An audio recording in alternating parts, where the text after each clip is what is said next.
Last I craved escape. Life had been a grind. Work, loss, the weight of it all. So I packed my gear and headed for the Smoky Mountains. Alone, just me, the trails, and the promise of silence. I'd hiked solo before, no big deal. 3 days, 30 miles, looping through backcountry. Few dared to tread. I wanted the wild to strip me clean. Instead, it showed me something I'll never unsee. Day one was all I'd hoped. The trail wound through ancient forests, air thick with moss and pine. Sunlight dappled the path, and my boots sank into mud from a recent storm. I felt alive, unburdened. By late afternoon, I found a clearing near a creek, its water glinting like liquid silver. Perfect campsite. I pitched my tent, cooked ramen on a tiny stove, and watched the stars break through the dusk. Sleep came fast, heavy. Then, around 2 a.m., I snapped awake. My heart was a drum, hammering for no reason.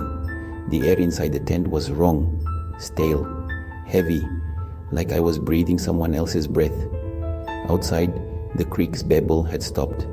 No owls, no crickets, just silence, so deep it pressed against my ears. I lay still, straining to hear anything. Nothing. Then, a twig snapped, sharp, close. My hand crept to my knife, more instinct than courage. I unzipped the tent flap, slow, quiet. Moonlight bathed the clearing in cold blue. And there, at the edge of the trees, stood something, tall, maybe 7 feet, but not human. Its shape was wrong, too thin, limbs bent like branches, no clear face, just a shadow that drank the light around it. It didn't move, but I felt its gaze, heavy as a hand on my throat. My breath caught, shallow, loud in my ears. I wanted to scream, to run, but my body wouldn't obey. Then came the sound, low, grinding, like rocks scraped together, mixed with a hiss that crawled into my skull. Not words, but it meant something. Hunger, maybe, or hate. The figure flickered, like static, on an old TV and vanished. The creek started gurgling again. Birds stirred, faintly, but I didn't move. I sat, knife in hand, until dawn bled through the trees. Sleep was gone for good. Morning brought doubt, a nightmare, I told myself. Too much solitude, not enough coffee. I packed up, shaky but stubborn, and kept hiking. The trail climbed higher, denser. The forest closing in, but the woods felt watched. No squirrels darted, no deer tracks crossed the path. Just me and the trees, and a growing itch between my shoulder blades. By noon, I reached a ridge overlooking a valley, mist curling like ghosts below. In the mud, clear as day, barefoot, human-like, but massive, each toe too long, pressed deep like they carried weight no man could. They ran parallel to the trail, weaving through underbrush I hadn't touched. I followed them backward a few steps, heart sinking. They'd been there for miles, pacing me. I was alone, or I thought I was. I should have turned back. Any sane person would have, but I'd come to face my demons, and pride is a cruel master.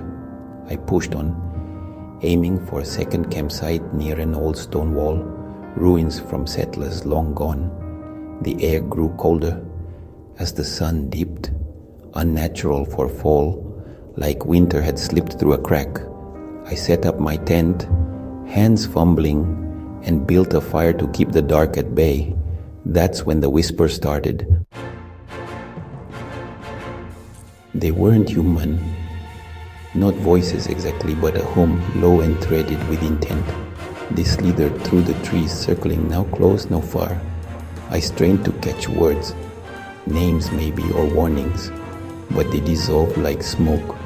The fire crackled, but its light seemed frail, bending away from the shadows. I gripped a stick, useless but heavy, and scanned the dark. Nothing, just the whispers, growing sharper, angrier. Midnight hit, and they stopped. Silence again, worse than before. My fire sputtered, flames shrinking to embers. Then a scream tore through the night. Not animal, not human. Something ancient and wrong. It was close, maybe 40 yards, and it shook the ground beneath me. The fire died completely, snuffed like a candle. I didn't think. I grabbed my pack and ran. Branches clawed my face, roots snagged my boots. The dark was alive, pulsing behind me. Footsteps followed, heavy, deliberate, crunching leaves in rhythm with my own. Too close, always too close, but never overtaking. My lungs burned, legs screamed, but stopping wasn't an option. The scream came again, sharper, splitting my head like an axe. I tripped, slammed into the dirt, tasted blood, scrambled up, kept running. The footsteps never faltered. I don't know how long I ran. Minutes? Hours? Time blurred. Just terror and motion. The forest seemed to twist, trees leaning in, paths looping nowhere. Then, through the haze, I saw a glow. Faint, steady, a service road. I stumbled onto gravel, gasping, and there it was. A ranger's truck, engine idling, headlights cutting the fog. An older man leaned against it, weathered face unreadable.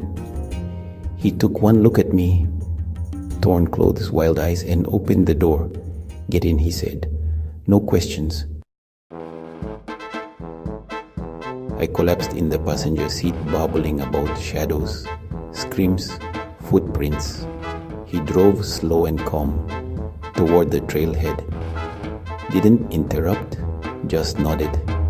When I finished, he glanced over, eyes like he'd seen my story before.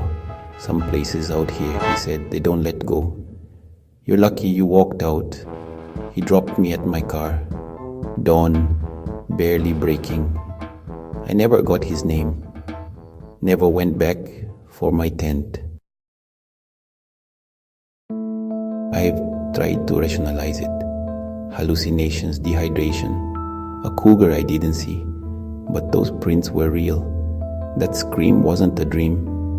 The air itself turned against me, thick with something older than the mountains. I was alone and I survived. Why? I don't know. Maybe it wasn't done with me. Maybe it's still out there, waiting for my next step into the dark.